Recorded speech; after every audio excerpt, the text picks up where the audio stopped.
Hey, how you doing? It's Clayton here from howtodrawcomics.net and the How to Draw Comics Academy, and welcome to another How to Draw Comics Academy studio session. I love holding these studio sessions because what their entire purpose is to give the students and you the students of the How to Draw Comics Academy and yourself the opportunity to just sit down and get some drawing done. Because one of the biggest blockages when it comes to creativity, when it comes to expressing yourself on the page that I hear most of the time is just, life responsibilities popping up, stealing our focus away, our attention from what we're really most passionate about, which is our craft. And so this schedules it in. It gives us the excuse, the opportunity to tell everybody else and everything else within our lives to just, listen, I need these 2 hours to join the studio session, to get some work done, and to do it within the company of other like-minded creative individuals. That's what we're here for tonight. It's sure to be a good one. No doubt we'll see a lot of awesome work from the students of the How to Draw Comics Academy, which we're going to be getting up here in just a moment. And we are streaming to the How to Draw Comics network, so of course anybody watching outside of the Academy, you're more than welcome to sketch alongside us with a sketchbook and join in the conversation within the chat. It's going to be a lot of fun. Let's do it. First up, we are bringing in none other than James Fondren. What's up, James? And I'm so sorry that I haven't gotten back to your message yet, but I did. Hey, Clayton. No, don't worry. See it the other day. It's a pleasure to see you and be here. How you doing? I hope that you're well. Doing well, yeah. We've got Matt Nicola. What's up, Matt? Always great to see you here. James and Matt, longtime members of the How to Draw Comics Academy. We have Giovanni Mills. What's up, Giovanni? Great to see you dropping in here. Hey, how you guys doing? Hey, Giovanni. Can you guys hear me all right? I got a new microphone. Beautifully. Okay, sounds great. What about absolutely me? Do you hear anything on my end? Because you sound good. On my XLR cable, so I was doing some live streaming and it was popping. So. It sounds good to me. Sounds good. Okay, good. And yours sounds good too, Matt. Don't worry. Excellent. We have Keith as well. What's up, Keith? Good to see you, my friend. How are we doing, everybody? Good to see you too, Clayton. And let's see. That's about it for now. Alrighty, awesome. Well, always a pleasure to see you guys here in the studio. Let's jump straight into it and just see what all of you have been working on. I am intending to do some drawing tonight. It's been a while. I feel like I got to get some creative energy out onto the page. Man, some creative frustration, actually. I mean, life is just kind of crazy here. I don't know how tax time is for you guys, but it really did a number on me this year for some reason. Anyway, it's boring stuff. But let's see what you've been working on, James. We got some figure drawing by the look of it right here. Yeah, so this is I just started this literally before we jumped on. I did some extra drawings, 30 seconds, just working through. I use the Proco app, so they have a nice little timer feature. Set it on 30 seconds. You're not going to be drawing the Sistine Chapel. You're going to be doing like what you can get, the gesture. And then from there, I kind of do some anatomy study. I find that Proco does have a good quality of in terms of models and subject matter. So I'm looking at things and references where the anatomy reads really clear. So I recommend that to people if you want to practice that way. And that way I kind of get my gesture drawing. I'll take one of these, I'll copy one of them, and then I'll bring it up to the next layer, and I'll start working on it. And maybe once I get the anatomy laid in and the general outline, I'll start to, maybe I'll turn it into a character, make it something else, So Totally. That's the goal. We'll see where we end up tonight. I don't know. Yeah, see if any of those poses stand out to you. And, the thing is that you're right. Proco absolutely does have an awesome figure drawing app that you can use. So definitely check it out. It's a free resource. And it's something that everybody should jump in there and use. It's important to do these 30-second figure drawings. Have you learned why they're so important yet, James? I'm sure you have. I mean, it helps. It's kind of a great warm up for me, really. It helps loosen things up. Yeah. And It's a good obviously, warm-up. if you want to start drawing down figures out of your imagination, just getting those reps over and over again that you've done just through repetition every day. I try to draw every day. If I can only get to this and to this point, or only do this, then that's what I did that day. Sometimes I can allocate 20 minutes, 30 minutes. Sometimes I find myself, oh, it's an hour and a half. It's 2 hours. I've been studying, noodling, drawing, getting something on the page. So that's what I've definitely picked up on in terms of the usefulness and why you do that. It definitely loosens you up. You don't want to start off cold. That's No, absolutely. And the other thing, of course, is that being just 30 seconds, it optimizes your entire thinking process when it comes to laying down that initial foundation of your drawing. I mean, you really need to manage your approach when it comes to drawing anything, especially characters, because there's so many components involved. You've got the proportions, you've got the pose, you've got the muscle structure, you've got the design of the character, and when you first jump into this stuff, it's like you've got all of that you've got to contend with all at once, and it's hard to know where to begin and what to focus on. But what these 30-second figure drawings do is they allow you to just focus on the important things that you really need to worry about in those early stages of drawing up a character, drawing up anything, which is the pose, the placement on the page, and the proportions of that character. And once you got all that down, the beautiful thing about drawing is that you can build it up layer by layer, kind of like starting out with a ball of clay for a sculpture. You slowly start to bring it into formation. It doesn't look like much in the beginning, but it is a refinement process. And of course, keeping it messy, keeping it a little rough around the edges, when you're first trying to figure out what idea you want to go with for your character, that's important too, because ideas develop. Sometimes you might have initially started out with one pose and you're like, well, that looks okay, but that's actually spawned just through association an even better idea that I want to go with for my character. And if it's this simple, well, it's no big deal to just erase it and adjust what you need to adjust. So there's a lot of advantages to doing these 30-second figure drawings.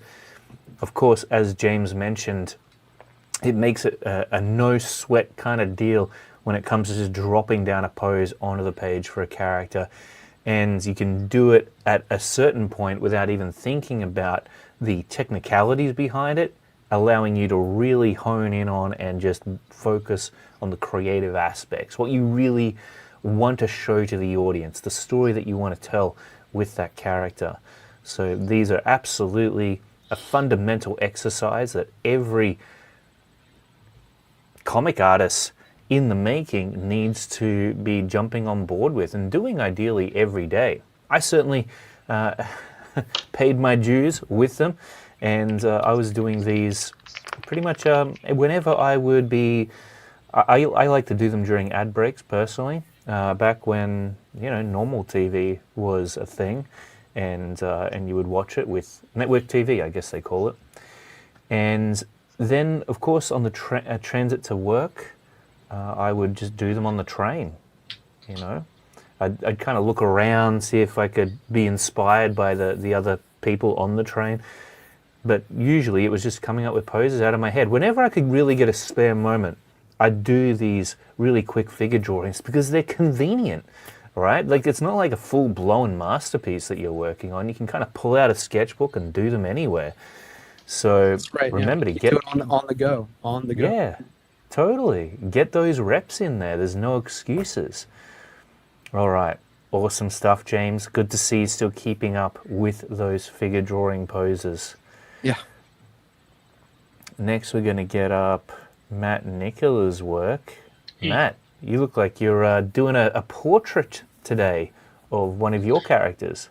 Yes. So I'm just kind of working it out to make it real nice, but it's going to look something like, hang on, I flip that. Some good structure going on there already. So it'll look kind of like that on the page, but better. Better. That's awesome. Nice one. Well, I like it. You got the makings of something pretty fierce here by the look of it. If someone was looking at me like that, I'd feel a little intimidated, especially with such a chiseled jaw and pronounced cheekbones. You know that he's not messing around. It's good. And I can tell you're keeping it loose. You're having fun with it. Always an important state to be in during the creative process. Yep. It's been I've been on vacation this past week, so I've been working hard at the comic that I've been working on. I don't know if you can see it on the left-hand side there on the screen, but Oh yeah. Oh yeah, I can. Yeah, you've got a lot of Look at all that. mileage there. That's awesome. So I think the last time we met up, I was doing these Flutter pages on where the hell is it? This This one. is great. I Awesome. think I was So that came out well. Oh well, yeah. If you want, submit it if you haven't already for this week's feedback session, and we'll go over it. There will be a feedback session this week, guys. Okay. So yeah, I did a crap ton of pages. Awesome. Yeah, That's look, awesome. amazing. You didn't do all that just in this last week, did you? Yes. Wow. I love that effect of the blinds and the that- lighting. Right. I did that last night. That was That Venetian blind stuff looks great. I did that. It was probably at like 1 a.m. Wow. And you were just smashing it because you've got a day job too, and yet you've still done all that work. So, you know, guys, if Matt can do it, anybody can do it. Get to work. That is some amazing productivity there, Matt. Awesome stuff. Alrighty, next we got Giovanni Mills. I haven't seen Giovanni's work in a little while, but it looks like you're not slowing down on the polishing up of your own skill set there, Giovanni. Yeah, I'm just doing some warm-ups because I haven't drawn digitally in a while. I've only been really doing some inking digitally, so I had to make sure my tools are actually working. But it's been so long since I talked to you guys. I know. Yeah, it has been a little while. I think it's been like a few months because I haven't talked to you. Like I moved, I finished a preview version of my book, and a few other things. Oh wow! Congratulations! That's a huge achievement. Yeah, I put it up with you guys. I put it up to show you guys because you were with me throughout pretty much the journey. So I figured I'd show you guys a few of the pages. Yeah, how it turned out. Let's take a look now. So like this is the cover I got going so far. Amazing. And Look at that. Here are the pages. Awesome. Absolutely beautiful. Nice. Some of the storytelling, you know, could definitely like be worked on some more, but I just wanted to get the book done because I could always continue to improve like as I put out more stuff. That's exactly it. And it's important to remember that because no matter what level of skill you're at, probably by the end of the book you're going to be better anyway just through that experience. So you got to have a go of it. I guess the only thing is keeping your expectations tempered and understanding that, hey, you haven't reached the epitome that you're going to be at a certain point. There is a lot of sucky drawings that aren't going to be great that you have to go through before you get there. And those you just have to eat, man. You can't have the meat without the vegetables, right? So sometimes it's just based on the day too. Exactly. So yeah, this came out awesome, and you must feel quite proud to have achieved this, Giovanni. Yeah, definitely. How did it feel to actually get this done? It felt well. I was stressed out for a long time because I actually did my first convention yesterday. Yeah, and awesome. It went great. It was good. Actually, yeah, it was really fun. I met a lot of cool people and did a little bit of networking and everything. So it was fun. Nice. What was the convention? First Coast Comic-Con in Jacksonville, Florida. Oh, nice. I just moved down to like near Jacksonville because I'm from like Pennsylvania near Philadelphia, but cool. some of my family was moving down here, and I finished my associate's degree back in the spring as well. So I Awesome. had to Congratulations. transfer from my bachelor's. Thank you. So I had to transfer from my bachelor's anyway. So we ended up just coming down here so that I could go to school down here close by, and some of my family's down here now. So and then Awesome. my mom was like just like searching on the internet, and she found that convention, and she was like, "Oh yeah, just apply and see what happens." And then I ended up getting in, but I also wanted to finish my book in time for the convention and everything. So I was just rushing, doing a lot of like staying up all night, staying up till 5 a.m., just Nice. inking away. You know, Yeah. think about that. So you had it. You knew you wanted to do your book, right? And you've been working on it for a long time. And so what happened was you set a goal, but then you didn't just set a goal to complete it. You set a deadline and a time for you to complete it by. So Exactly. you set this target for yourself, and you figured out what you needed to do to achieve that goal. So that's, congratulations on that. That's an accomplishment. Thank you. Yeah. And now you know, because you did that yourself. Now you know what it feels like, what it's gonna require, how much time it's gonna require for your output and all that. Exactly. So I think that's a valuable lesson that you had, and I hope you had a really great time at the con. I saw the pictures, and I tried to share your posts as well on X. Yes, So I saw that. I appreciate it. Thank you. yeah, anytime, man, anytime. I'm happy to do that. But Yeah, something to nice. think about. That's pretty cool. Yeah, I'll have to put out some of our student work, Giovanni, and share it as well, Thank you. because I think that'll be, this is a great testament to the academy in a sense, and yourself obviously, just because I feel like I've been along for the ride. We've all been along for the ride with this werewolf book. You guys have all seen the process of this. Yeah, It's been a good one. I mean, and I remember doing some really fantastic critiques on these pages. Like I enjoyed them a lot, and I feel like, when I'm challenged to think, because I'm looking at the work and I'm trying to figure out how can we push this up to the next level. It really is a mental process to go through that. And I feel like it helps me to improve and think about things in different ways as well. So it's not just, it's very much a collaboration, I would say, some of those feedback sessions. Sometimes I'm challenged to come up with explanations to things I wouldn't have even thought of. I love submitting the feedback. I love hearing all your guys' feedback. I read it and everything. And I try to implement it the best I can. Sometimes though, like I'm somewhat of a perfectionist, so if I don't set that aside, I will never finish anything. So sometimes I'm just like, okay, I'm gonna put that thought in the back of my mind for next time, but I gotta move on. Yeah, that's the other side of it. Hey, what's up, Chris? It's not just drawing. That is a skill to develop as a comic book artist. It is also having that ability to push past the perfectionism sometimes, be productive and just get it done.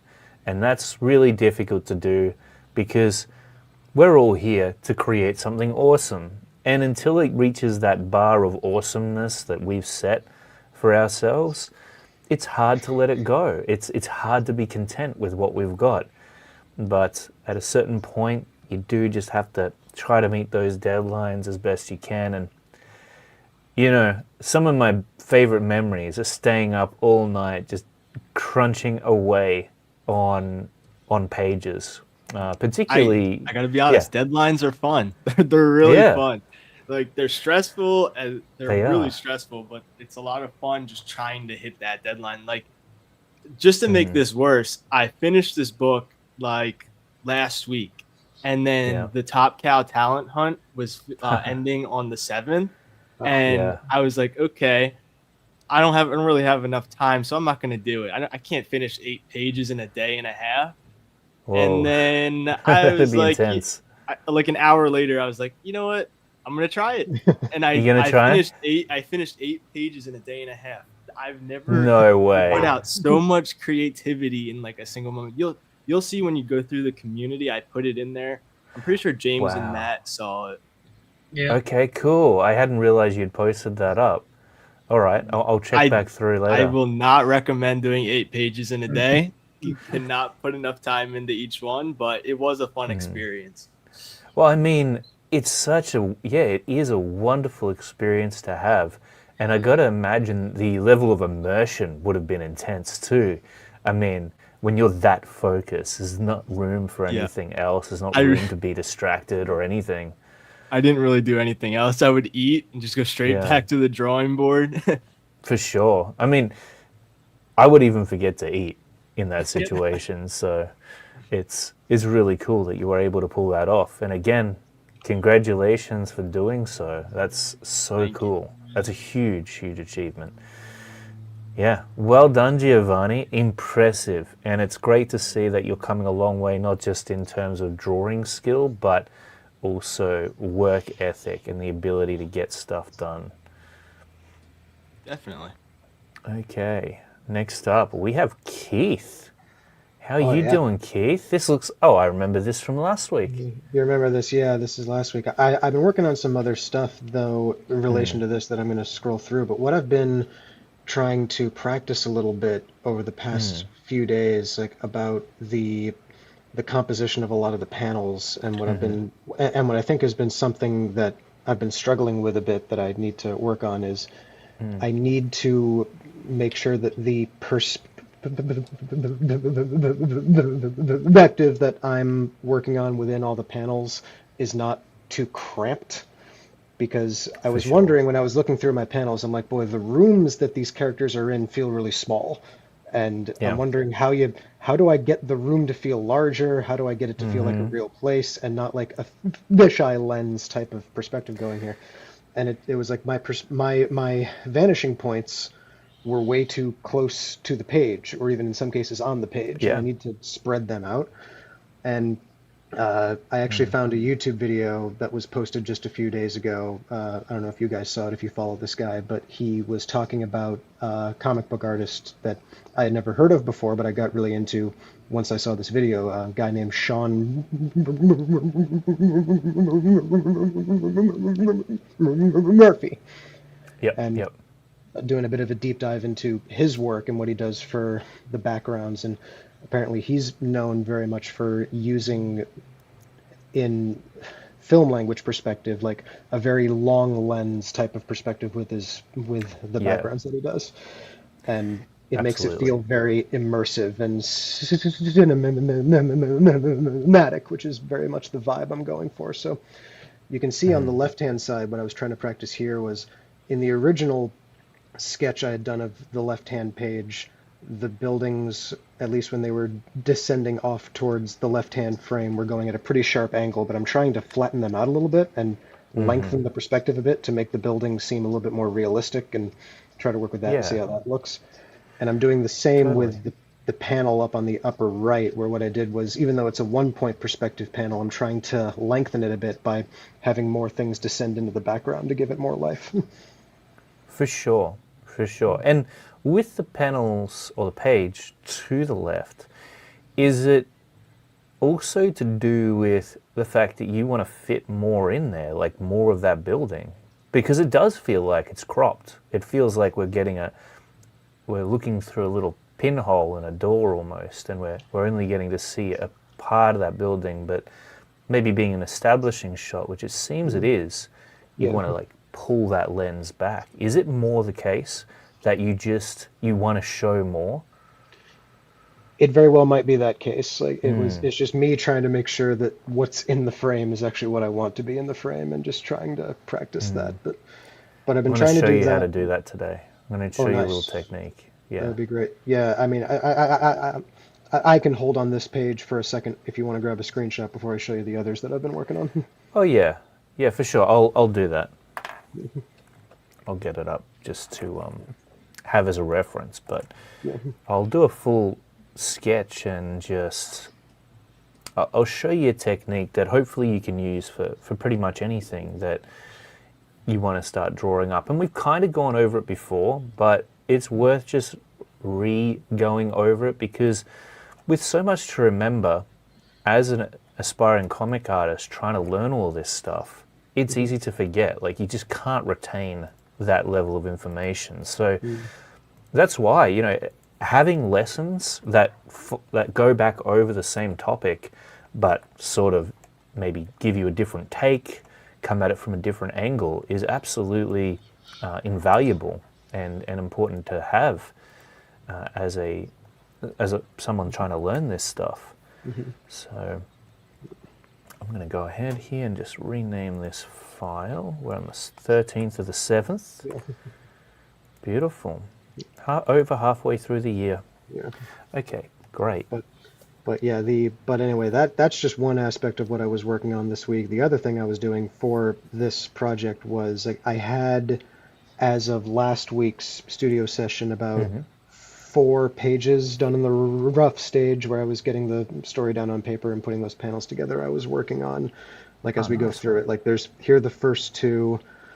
This is the next page after that, which is still in the rough stage. I haven't really touched it that much, but this is the one I was working on last week, where we were doing this, where it gets to the part of the story where we got this guy over here. He's being he's causing problems, and with the waitress, and he's being all mean. Oh my gosh, what's happening? And then what I did over the next few days was we kept going. The next page after that, we're back at the payphone.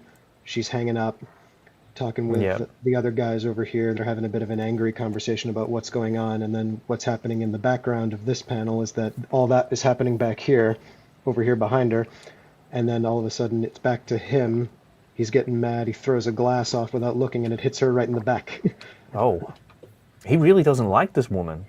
He doesn't. Well, no, he wasn't even paying attention to our main character over here. She's off doing something else, but he wasn't looking. He wasn't looking, and just without looking, it's like he's doing something without looking. It just, by chance, it hits her in the back. Right, I gotcha. And that's going to cause some problems. And obviously we're really rough here, but it's like she's going to turn around. She's going to go and talk to him, and it's a bit of a heated conversation. She reaches into her back pocket, pulls out brass knuckles, and then shapow. Oh yeah, there you go. Boom. So, Keith, when you're doing up these pages and you're visualizing how that sequence is going to play out, what are you seeing in your mind? Are you looking at it like it's playing out like a movie, like you're a film director, or are you you're like, all right, this is what I want to have happen on the page, and you just start drawing. You're like, all right, well, I kind of want this there and that here, and you sort of just build it up as you go. What are you seeing in your mind? What's the approach like? I think in my head right now I'm closer to the film director analogy, but I'm trying to translate it into what happens on the page. Like, for sure. It's like, all right, I can see the shots as they're playing out. Now, how do I turn that into, like, okay, here's the beginning of the page, here's the end of the page, and then what happens in between that? What are the key shots that we're going to have in there, and how do we frame that out? Yeah. Because, like, as an example, with the guy's hand coming over the front of her face, right? Go back to that one. Yeah. Like, is that what you envisioned if you were a director and you were watching this as a movie and you wanted it to be as impactful and as powerful and as immersive as possible? Is that what you seen as the director? Like, is that how you would tell the actors to set up in front of the camera? Well, that's what I see. Yeah. Cool. So that's almost like if we were looking at like an inside still frame from your mind of your movie, that's what we would be taking a look at at that particular point in the sequence. Yeah. Cool. Interesting stuff. I just wanted to know that because it's important for me to get inside your mind. Well, on that note, like, is that the strongest way for me to approach the page layout workflow, or should I make adjustments to that mindset? Like, is there a stronger way to do this? Because I'm of course all ears. Yeah, absolutely. Well, I think that it's a good start. It's a really good start to approach it that way. But then on top of it, I think auditing that initial decision is also a next step that would be worth taking. So in other words, you might look at that panel and you might go, all right, this is the initial idea, but what kind of angle are we looking at this on? Could it be more interesting and dynamic? What if we raise the camera, lower the camera, put it on a different angle, pull the camera out, pull the camera in? Like, can we take this initial, like, beginning idea and enhance it even further? So that would be an additional kind of add-on to the process that you're already going through in order to maximize the potential of your comic. That's how I kind of think about it, because at least for me, when I start laying stuff down onto the page, if I care about what I'm doing, if I want it to be a good end product, I'll certainly go through that myself. I'll be looking at it and it'll be coming along, it'll be coming together, and I might be like, well, actually that pose is just not hitting right. Okay, I'm going to try the leg up here instead, or I'm going to try and twist the body around, or I'm going to get rid of it altogether and try out a completely different pose from a completely different angle. So I think it's important to have something to change, to adjust, because if you've got, if you've got nothing there, obviously you can't build on top of it. But I guess I'm trying to frame the purpose of what that initial drawing actually means. It's not something to necessarily say, all right, this is what it's going to be. Now I have to stick with that.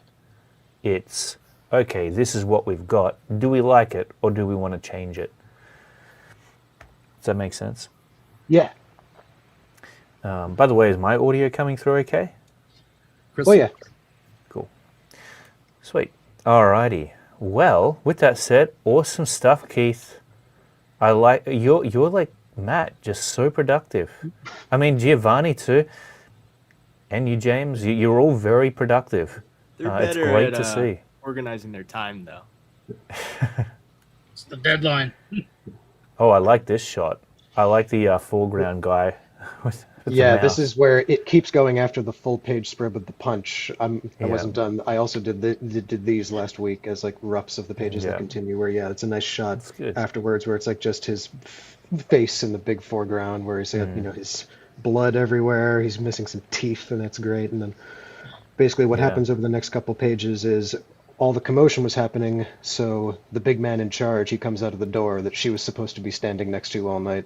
And he's not very happy that all the roughhousing is happening, and he tells basically everybody get out of the room. I'm going to have a chat with her about what's going down here.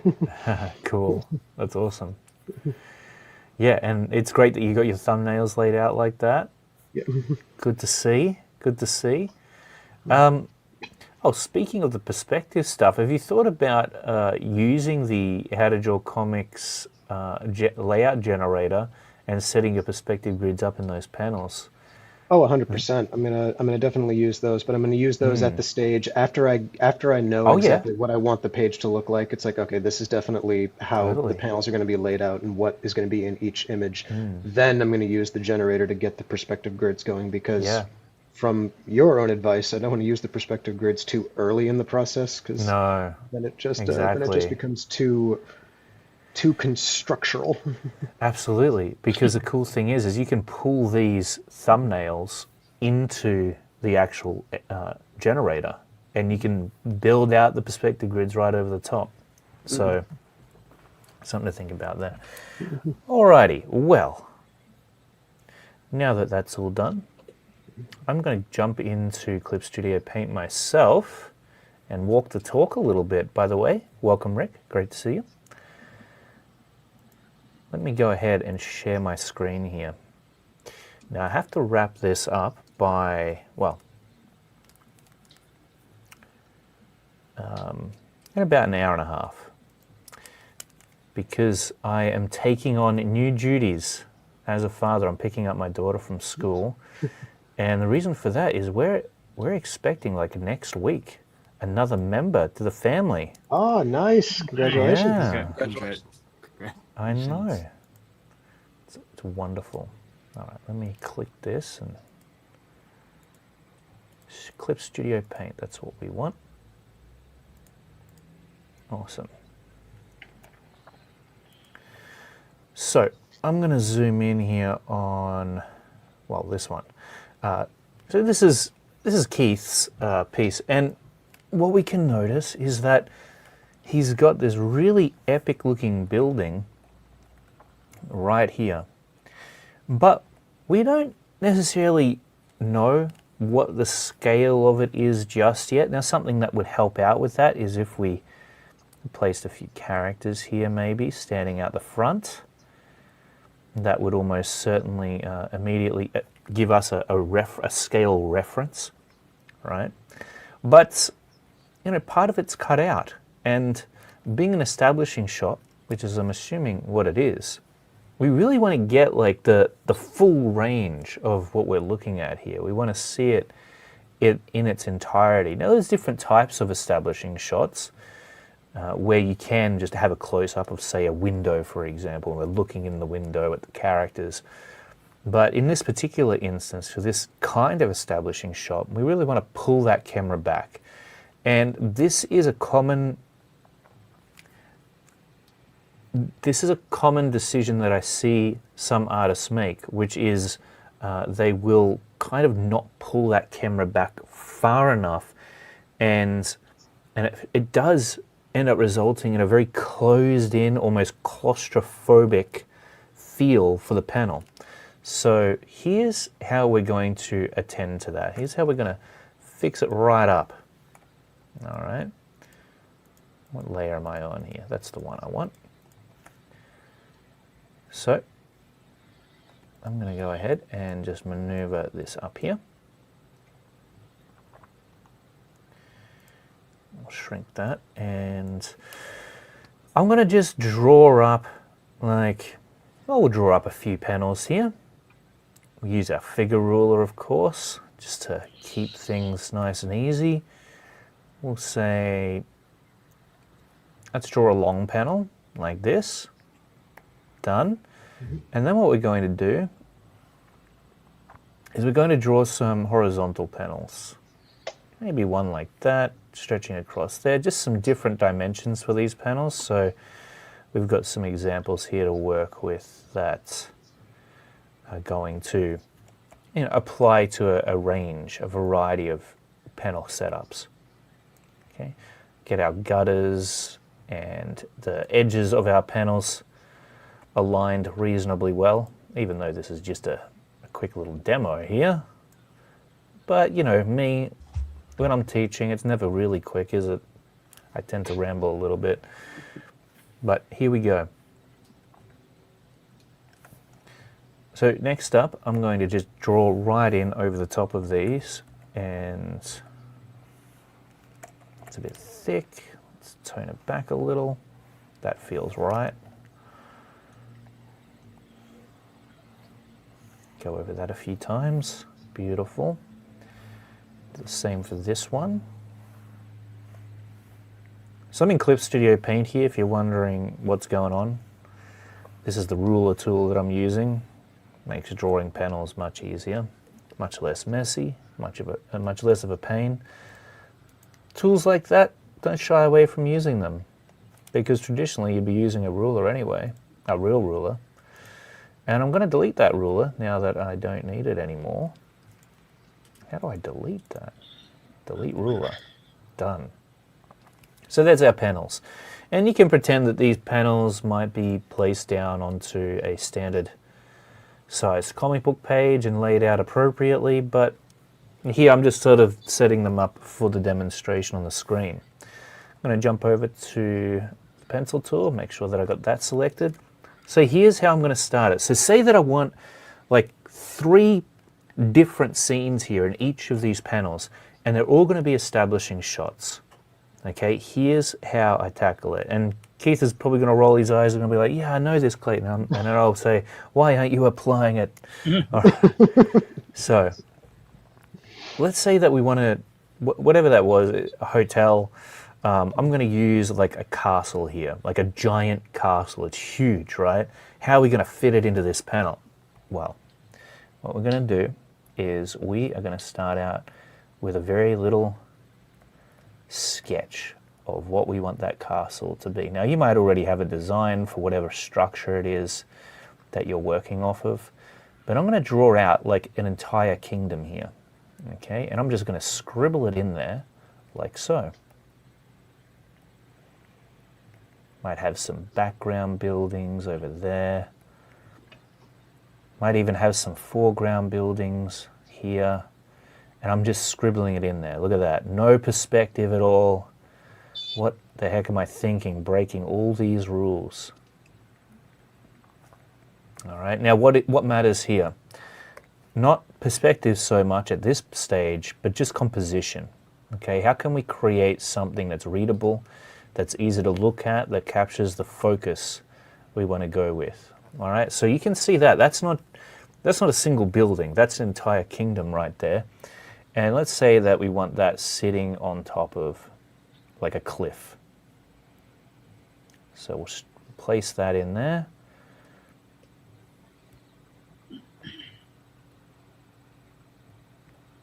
And we can make that look even better.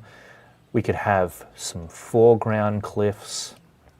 We could have, let's say that we have a cliff over here, right there in the foreground.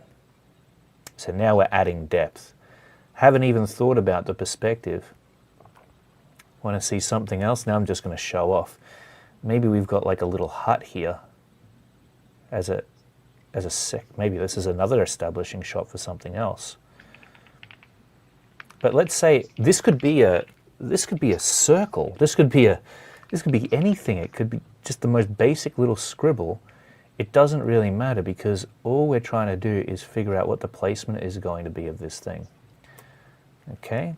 Now you can sort of imply some of the perspective that you might want to use and some of the shapes, some of the design. So I'm going to go for like some pointy looking roof style components there to that building.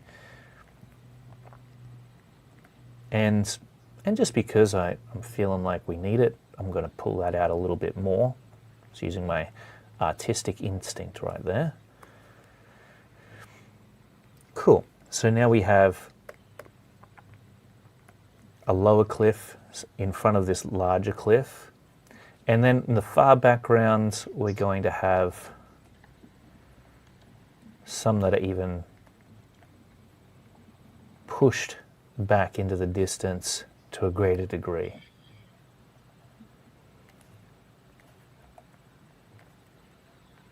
So we'll pull down those and lead them into the lower areas of the panel.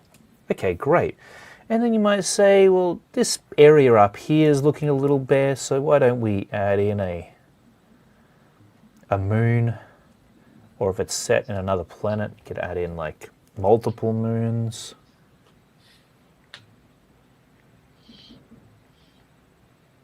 Okay, there we go. Just a moment, I'll be right back.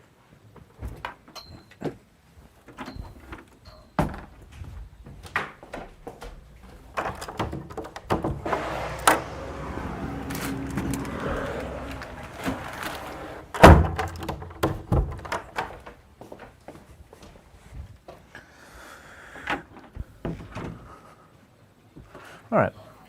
Sorry about that. I had to grab something from the door. A package arrived. No problem. No problem. Okay, you probably heard all of that. I'm not sure. No, not too much. Cool. So sorry, I've been kind of silent. I know you're teaching, but I just realized I've been into my drawing and I didn't say anything. But sorry to interrupt you. Oh no, that's okay. No. So I'm going to add in a few more things over here. Great. We got our little thumbnail sketch done up and ready to rock and roll. So let's go ahead and move on to the next one. Because what we're going to do is we're going to essentially build these up in phases, and I'm going to show you how to make sure everything lines up with perspective. But I want a few different examples here. And the thing is, you don't have to pull the camera all the way back. This is just a process to show you that you can place anything anywhere that you want, and then come back to it later on and make sure that it all stacks up perspective-wise. So, let's say that I wanted an establishing shot that was a little closer of like let's say the first floor of a skyscraper, all right? So something like this. Maybe there's like a superhero standing on top of it.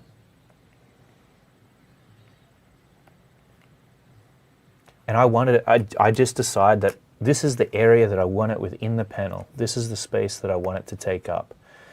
Now you'll notice we don't really have any windows there just yet. We've got basically a box placeholder, a boxy looking placeholder, all right? And that's where it's going to sit within the panel.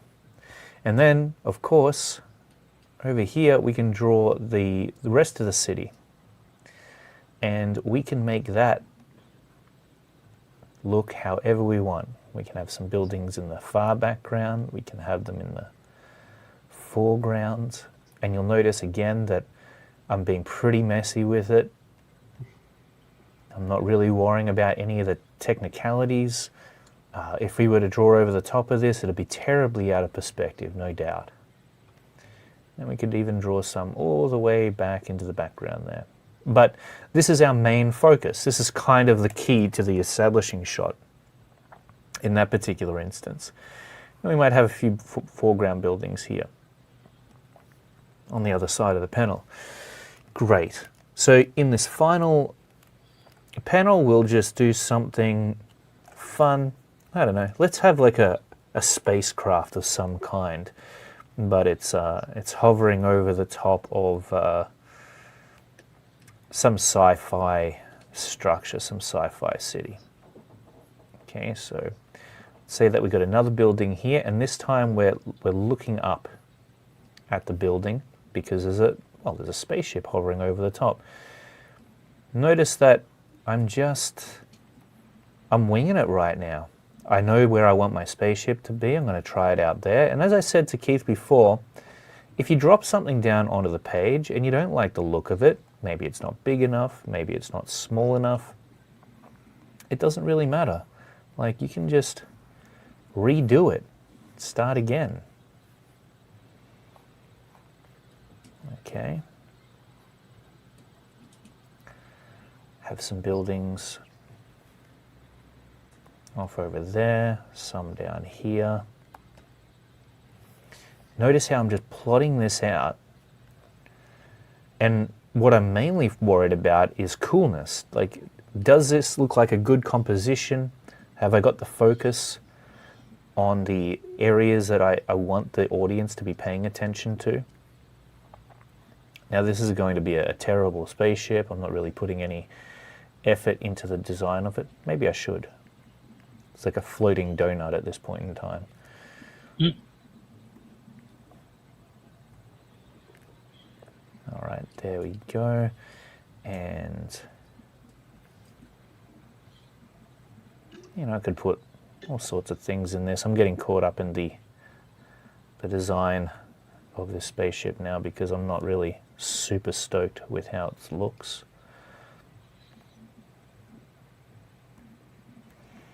But like I said, if you've got a little bit of a design going and you know what you want the object to look like ultimately, then by all means sort of sketch out the shape of it and how you want that to look.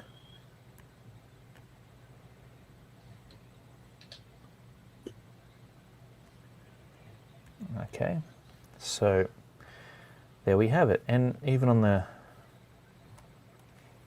like, you could have multiple spaceships actually, some often the like behind this one,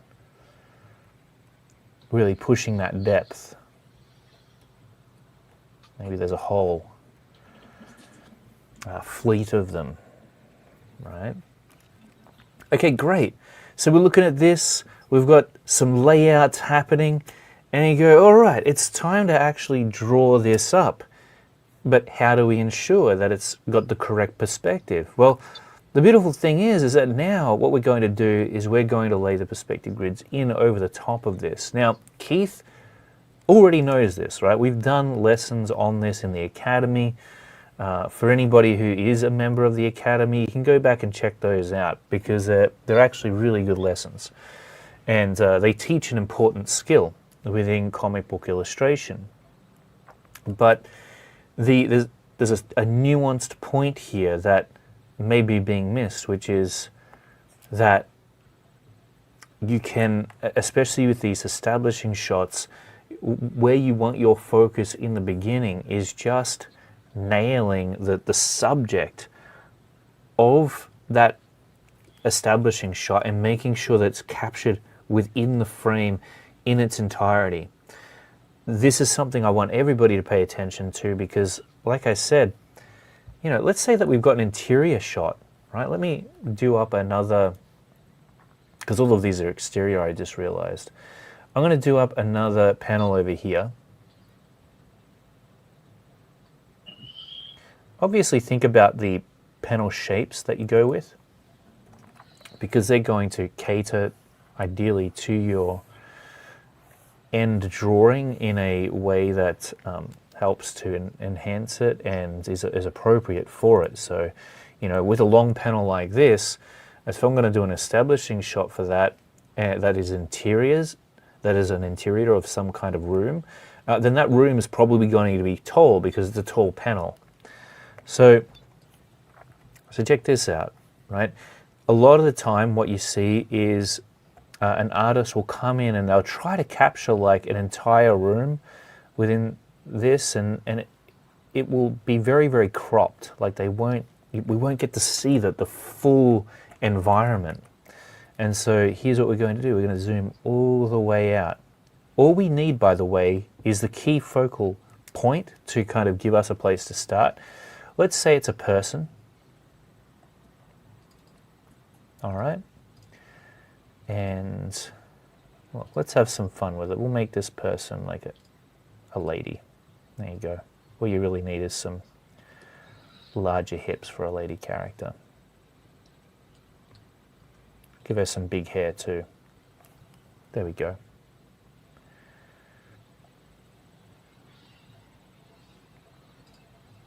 Maybe she's got a dress on. She's our focus though. And we're actually going to bring her down toward the bottom. There we go. Now, we're looking at that just as a focal point. We're thinking, all right, well, now we've got to put her in an environment. We've got to build it around her. Notice her size. She's small. She's not large.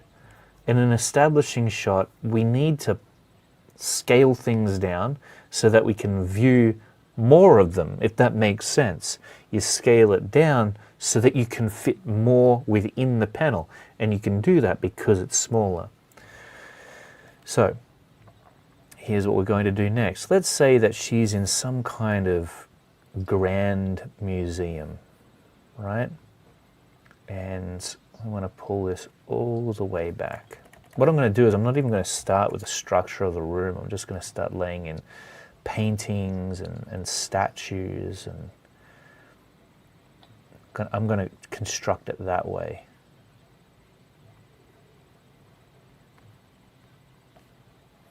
Okay, so we might have like a wall there, for example, and then we'll create a giant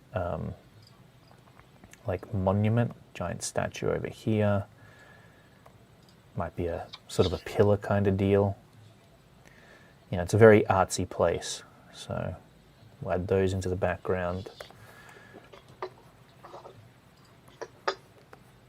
I'm going to get rid of that. See, I changed my mind on it. I didn't like it. But let's make this little display wall even smaller.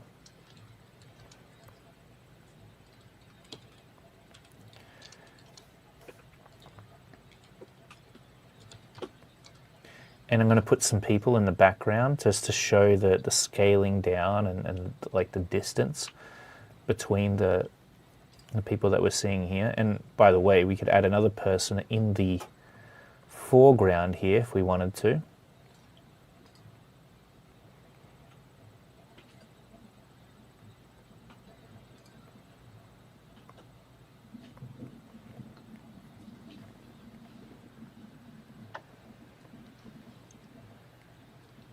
maybe he's got his hand in his pocket there.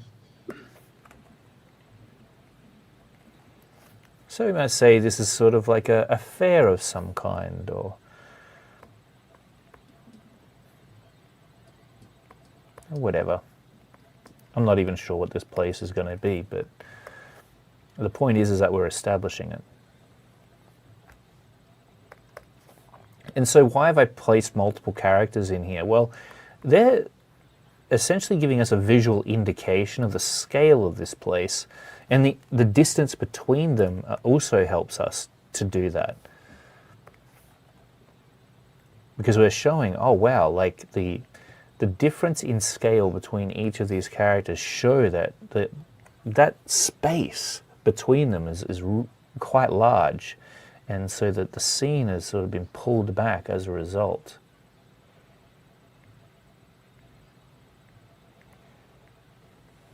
All right, so we've got him there, and then we could say that maybe there's some sort of ceiling up the top there, and then we'll have some, maybe some other structures up the top here. This might be holding up the ceiling of this place. And we could say, all right, well, we're going to also have, up here, we're going to have some people actually walking along this section. They're going to be even smaller. So can you see how having these people in there, or at least representations of scale, it doesn't have to be a person. I'm using people because they're so easy to get an idea of scale for.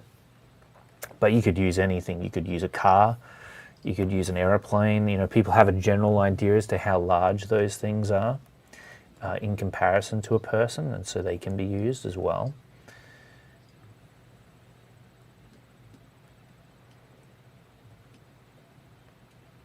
All right, there we go.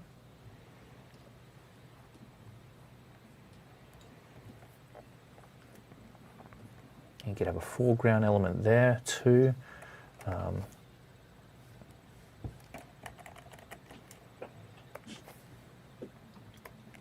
Okay, and then down here, over to the left, maybe this guy is looking at something. Maybe he's looking at some kind of one of the things in the museum. Mm. So we can place that into the foreground. Maybe it's a crystal ball or something. And here's the beauty of it. If we feel like that ornament needs a little bit more space, a little bit more stage to be presented on, then we can simply move her over, make a selection around this, and boom. So you can see why it would be kind of pointless to do a perspective grid at this stage, because we're still figuring out where everything's going to go. But once we've got that part of the planning done, okay, now we can worry about the technicalities of it. How do we actually make this idea work? I'm just going to have some kind of crystal ball thing that he's looking at there.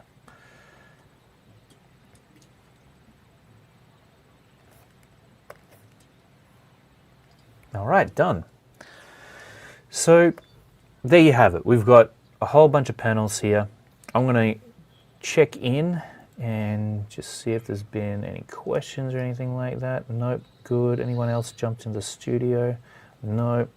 Cool. So is everybody following along so far? You're with me? Yeah.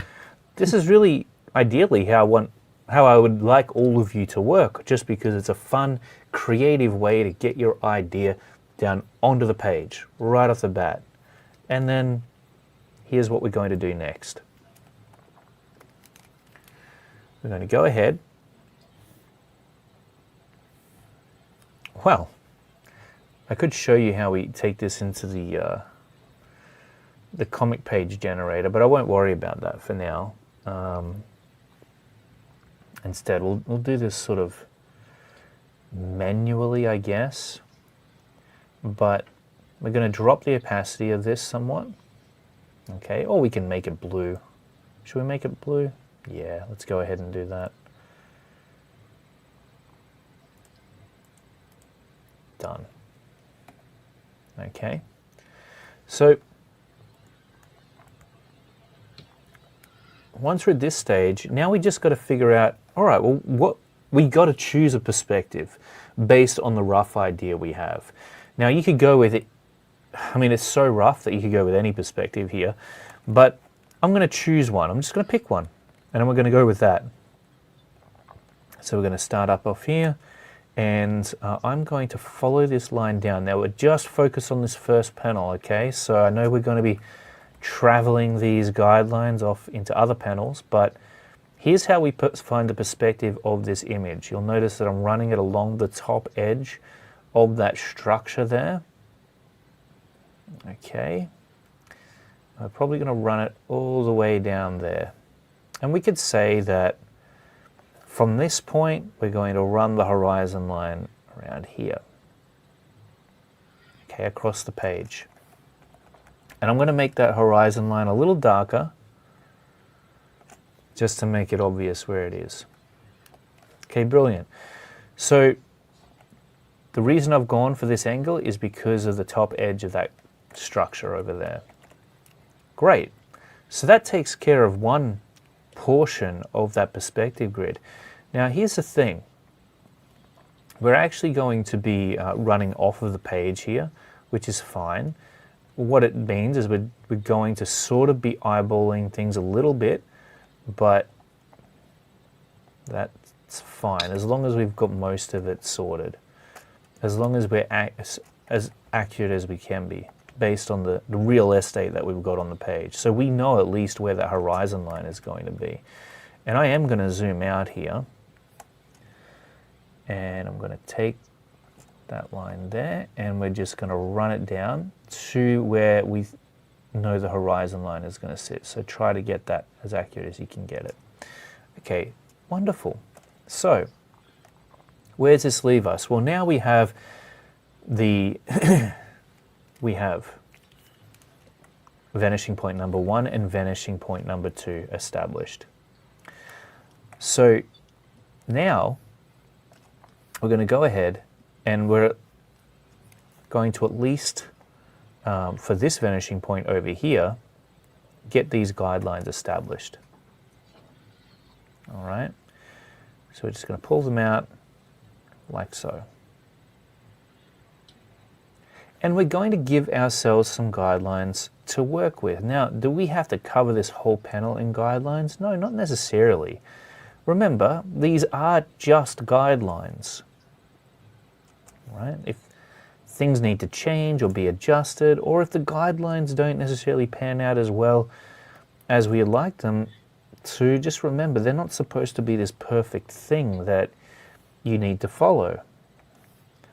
They're just there to guide you along the way, to help you get your drawing drawn up in a way that isn't wonky. Okay, wonderful. So now that we've got that done, I'm going to go ahead here, and we're just going to pick like a few of these.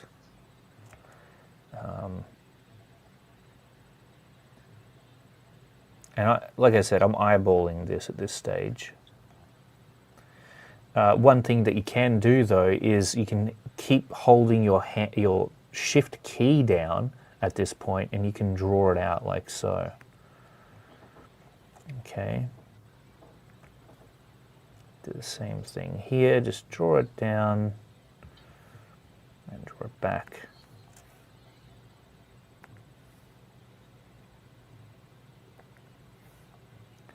Now, if you're going to go this route, try to be as accurate as you can, because I'm just guessing here where that vanishing point is since it's off the page. That's going to happen.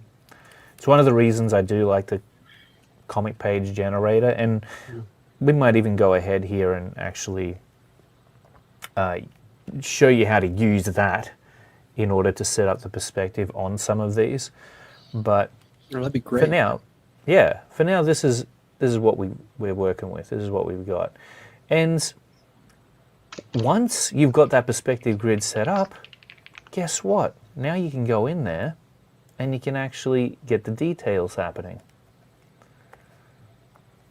So what do you need for this? You just need that initial idea. And that initial idea is going to help you to set up the perspective grid over the top. And the perspective grid is going to help you to flesh out that idea. So now we can go ahead and we can turn this blue. We can drop the opacity of our initial sketch even more and create a brand new layer. And we can start, and this is where you would get your references out, of course. You know, if you had a castle that you're actually basing this drawing on, you could go ahead and do that. But now I can go in there and just work in a more refined sketch based upon the perspective grid. And I know I can feel safe and confident being assured that, well, you know what, this perspective grid is going to help me get everything lined up pretty darn well. Now, these guidelines, they're quite separated, and so you might find that you need to draw a few more in there.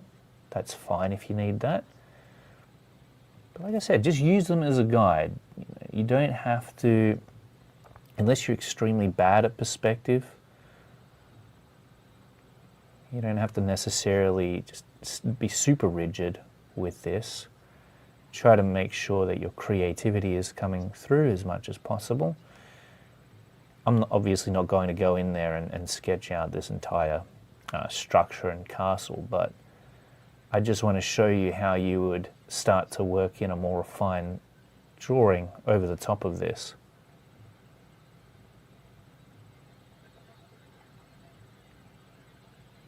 Okay, hopefully that makes sense. All right, so we've got our little structures there. Great, so that's example number one.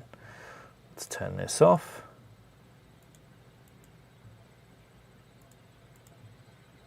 And get back our initial sketch. So then, what if we wanted to take this now and actually import it into the comic page generator, because that is going to be the easiest way to actually tackle this. All right, well, what I'm going to do is I am going to simply, just bear with me, I'm just going to merge all this together, and I'm going to, well, I'm going to use the good old snipping tool in Windows, and I'm going to snip this, save it out as a JPEG. Now, obviously, ideally, you'd have yours drawn up on a proper page with the correct dimensions for a US comic. And I'm going to save that around about there. Cool. Now, let's see if we can actually load this up, because it isn't a standard page, but we're going to have a crack at it. All right. Okay, let me pull this out over here.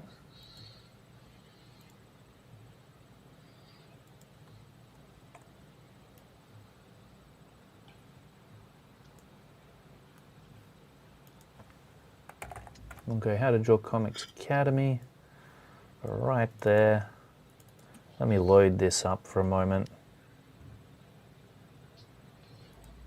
Go into the vault, that's where you'll find it if you're looking for it.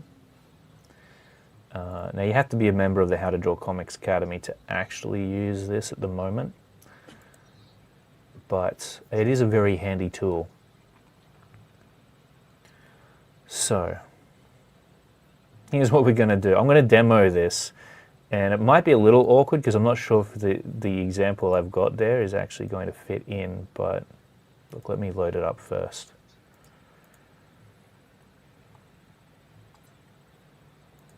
I don't know, where did I save the snipping tool image?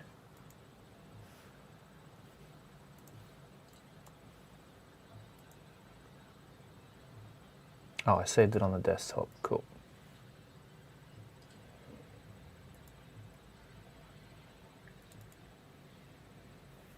Yeah, you know what? That will do. I'm going to actually introduce a horizontal page to this that we can use, because that's something I hadn't thought of until now. But let me share this so you can see what is going on. All right. Got to remove that.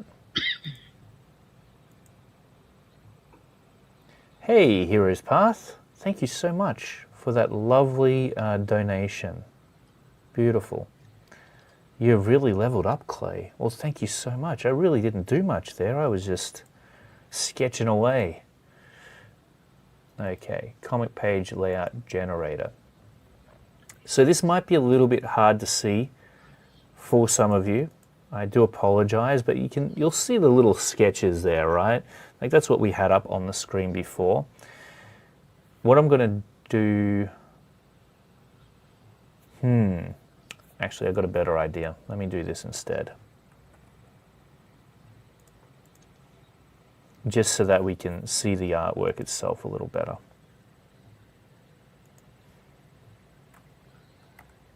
I'm going to go ahead. I'm going to take a screenshot of this one instead.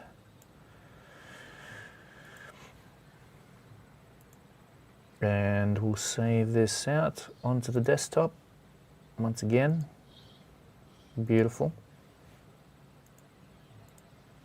Jump back into the comic layout generator, upload reference, and that's much better. Great.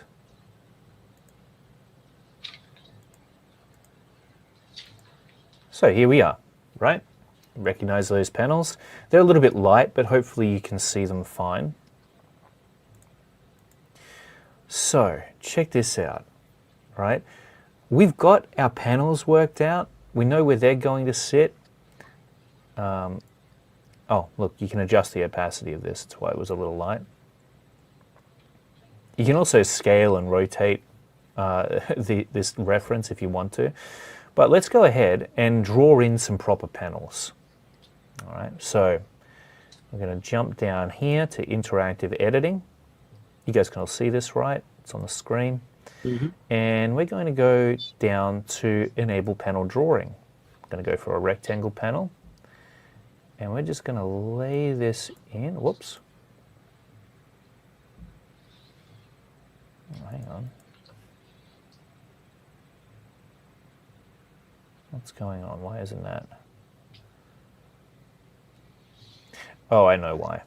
It's because I got to draw within the live area here. All right, so I am going to go ahead and rescale this so that it's within the print area. There we go.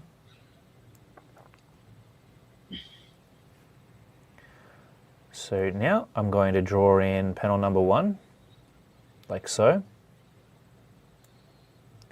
And we're going to draw in panel number 2.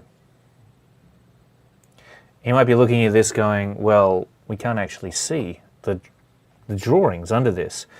Well, we can change the panel opacity. So we can make it completely see-through, or we can, let's make it around about 30% opacity or 20%. That'll work well.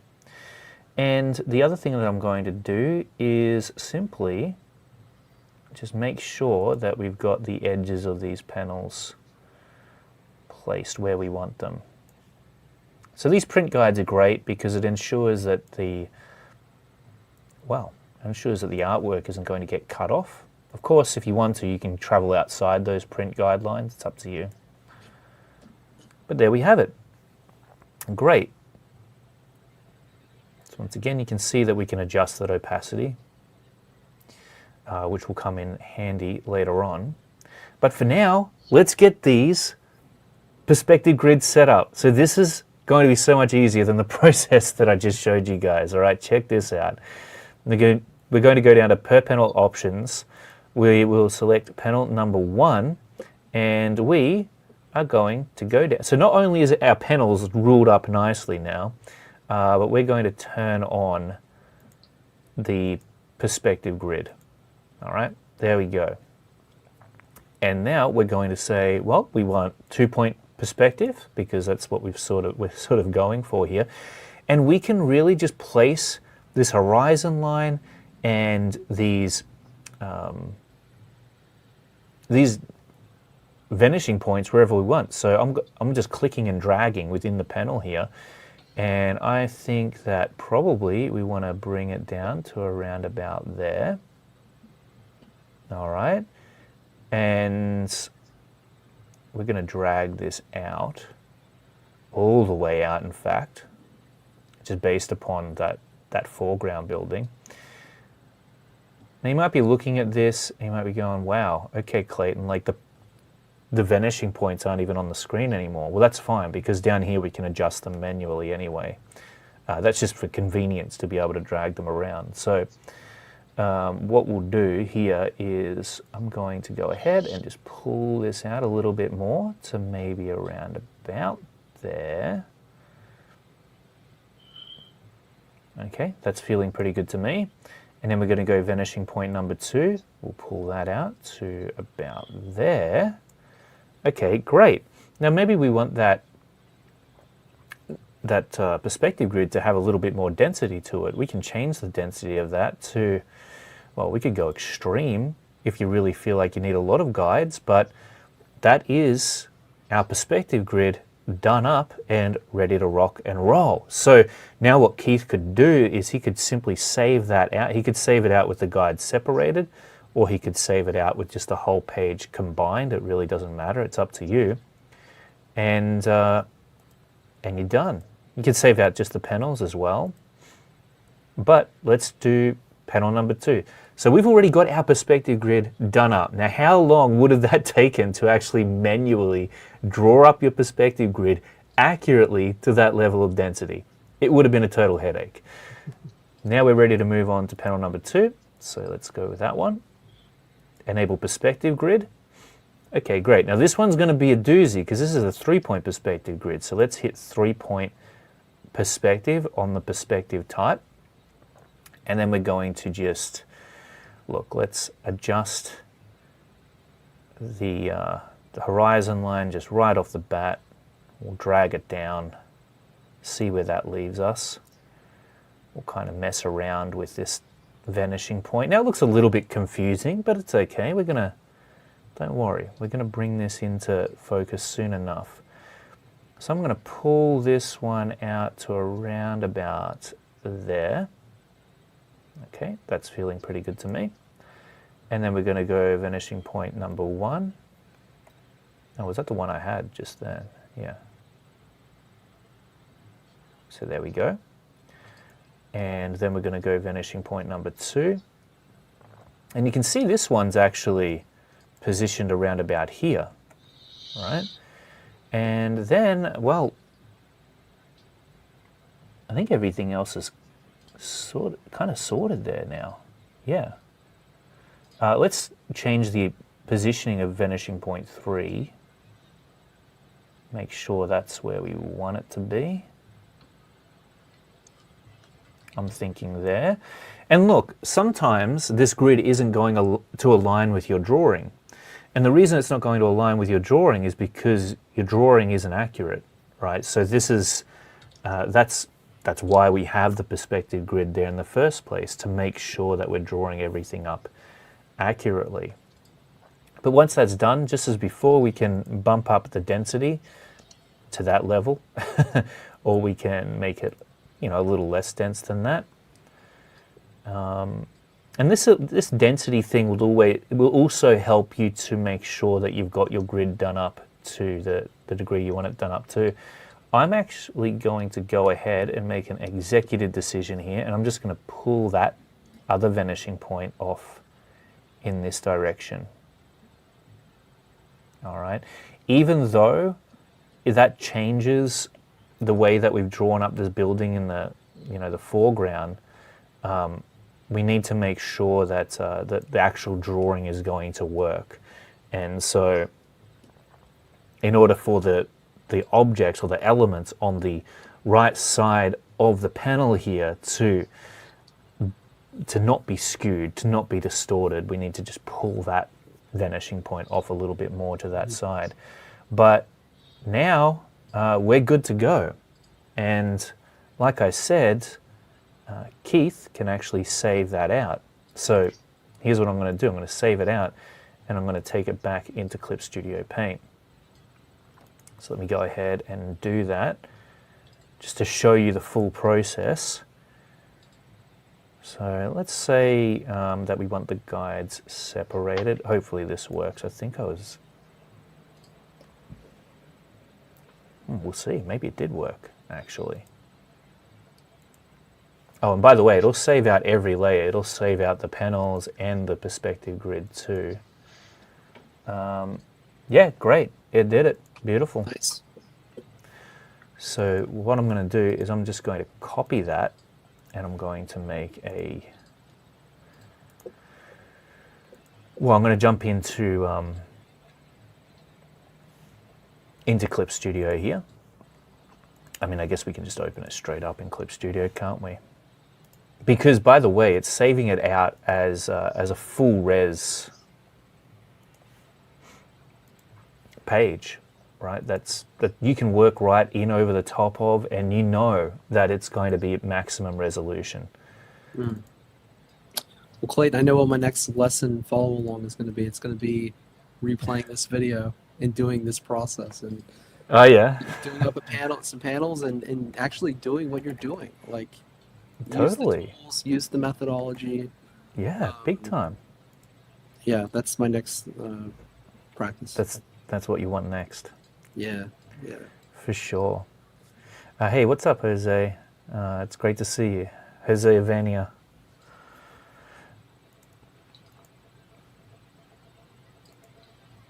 All right, let me go ahead and we're going to jump back into Clip Studio Paint here.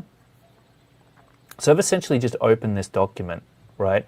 And you can see up the top that we have a pixel resolution here of 4158 by 6884. It's 72 dpi, which actually isn't the best, but it's a high resolution. So at that size, it doesn't matter too much actually. But so you could easily go in here and adjust the DPI if you wanted to.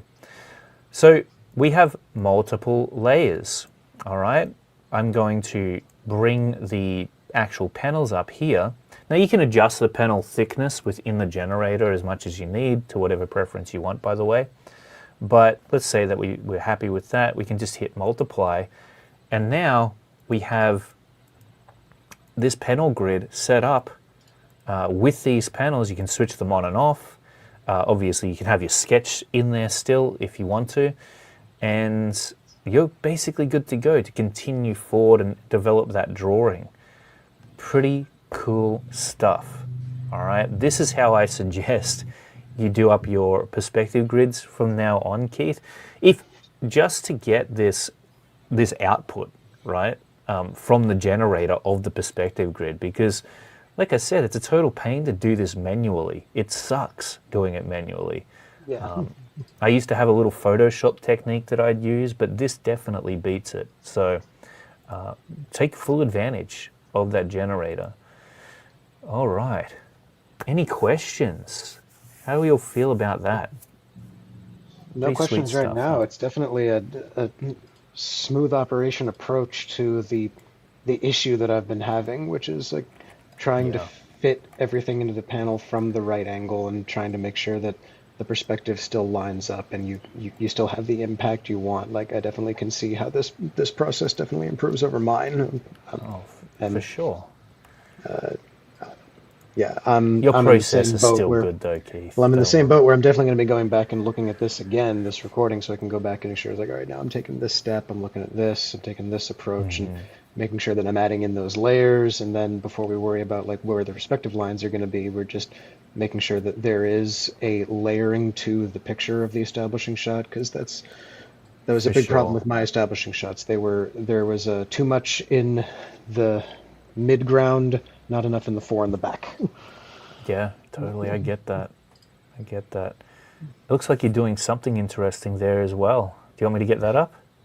Oh, sure. I was just I was going back to this page that I was working on. I'm trying This is to pretty cool. doing some rendering on this page, which is obviously the next page that I had roughed out, where the sequence of what happens on this page is she hangs up the phone very angrily because you're like, he's not answering. And then the guys are having an angry yelling match with her because they're like, it's your fault, right? Like, my fault? Like, no, don't pin this on me. This is not my problem. It's like, and then I'm trying to, while this is happening, I'm trying to get the head proportions and angles correct, and I'm making use of the Clip Studio 3D model. That's cool as. And my use of the 3D model is what I like to do is I bring it in and I have it over here, and it's not over anything I'm drawing beside it. So I was drawing this one over here down and to the left where I'm trying to use it as a reference as close as possible to try to get that angle to match up correctly when he's looking up correctly. I don't like to draw over the 3D models. I like to use them right beside what I'm drawing. No, totally. Absolutely. I get that. I think that's great. You know what? As a guide, as a visual aid, certainly. Why not? I mean, it's literally built into the application. So just don't have it as a dependency, as long as you can draw this stuff up on your own. If you're stuck out in the middle of nowhere without Clip Studio, you can whip out a head at any angle that you want. Well, what I got to do is I got to go down to the art supply store and get one of those little 3D printouts of a head that I can just hold and look at it. I need one of those. I don't have one. It's a heavy investment, though. Handy. It's like $4. I don't know if I can afford that right now. I don't know, Keith. You might have to loosen your belt on that one. In this economy? Are you kidding me? I know, man. You are so on point with that. I'm in disbelief at the state of the... I don't know if it's the economy. I don't know. It's definitely something to do with the government. Everyone's complaining about it, here in Australia anyway. But awesome. James, it looks like you found a pose that you were happy with, that you wanted to go for. Oh, yeah. Just doing a little John Buscema kind of study, Look at that, smashing it. Absolutely smashing it. Like a Conan type study. Yeah. Look at the abs and the pecs. This is some good anatomy stuff from you, James. Yeah. So one of the ways I practice now when I'm doing the anatomy is I use the subject, and then what happens is I will see that there needs to be some embellishment here. Like what I'm looking at, the real person is not enough. I need to add to it. So like maybe I'm going to make those wings bigger on the sides.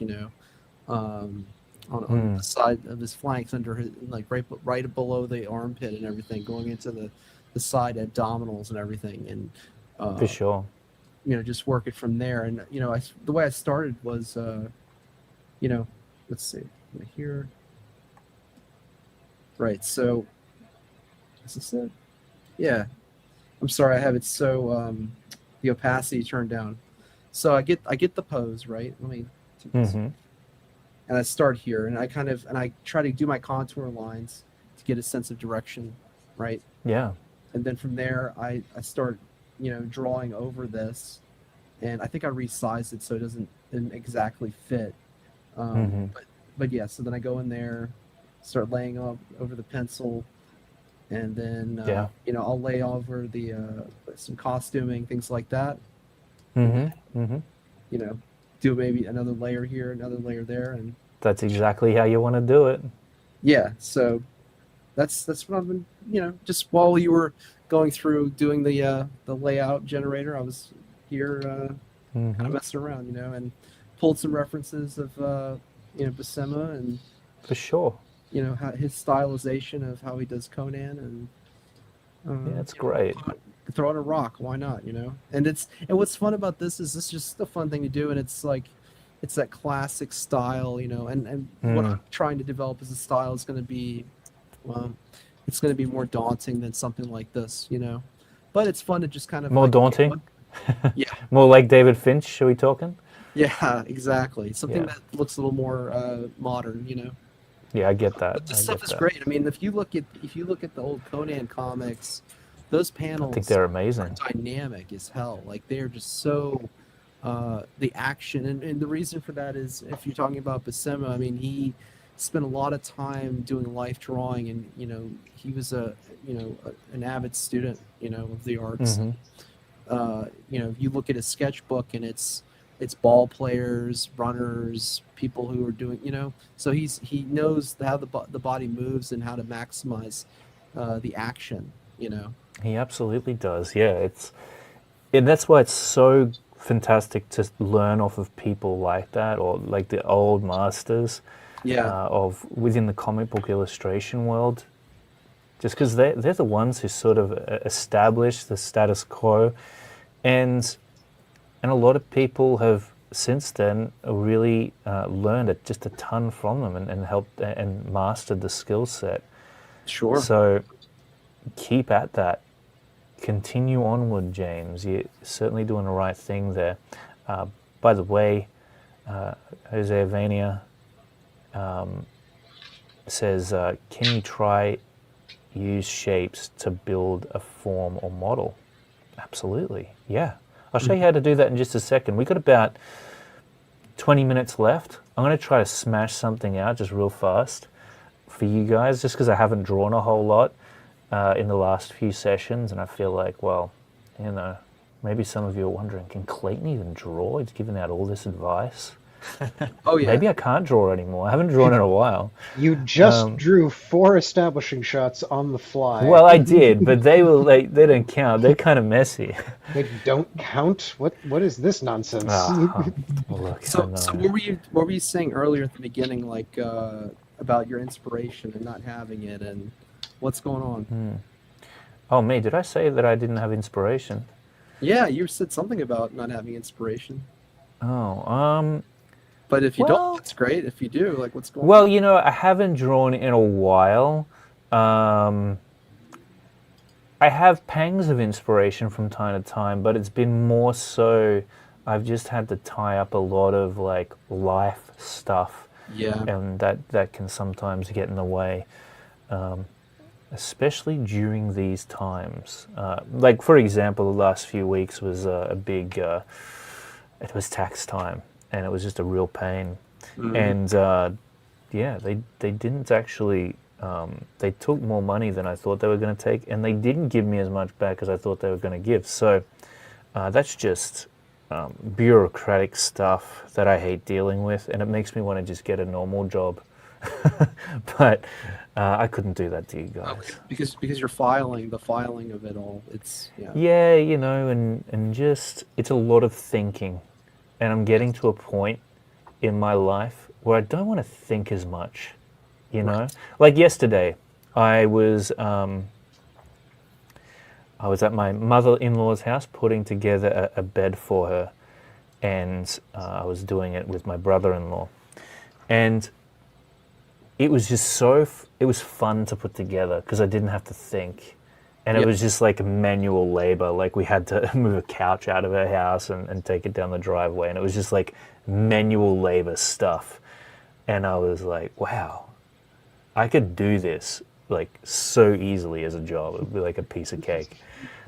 And it's funny because I think a lot of people kind of would see what I do, and it's like, he's just drawing. He's just like telling people how to draw. That's not that hard. That's not like difficult.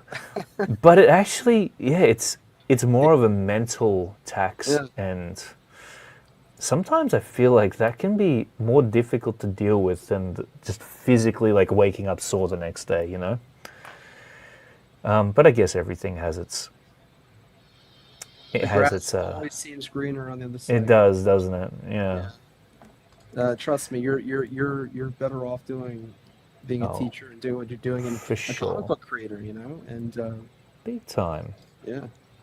For sure. And yeah, Chris, great to see you here. Awesome to have you. Well, let me go ahead and just get my Clip Studio Paint up over here, because I'm feeling a little inspired, as it turns out. I don't know what to draw. I have no idea what I'm going to draw, but we'll have a crack at it. I'm thinking maybe a female character of some kind. Nice. I'll zoom in. It's not going to be anything pretty. I'm actually challenging myself to get something halfway done within, well, less than 20 minutes now. So we're going to start out with a head. See, when you have to work fast and you're not allowed to think about it, it actually forces you to just start working, right? Let me make that smaller, actually. I'm going to undo that. Not off to a great start. Okay, I'm gonna Yeah. I'm just gonna chat now. Chat with you if that's okay. Yeah. 'Cause Chat. I feel like I'm okay where I'm at. I'm gonna leave it where it is for now. You know, I achieved what I wanted to achieve.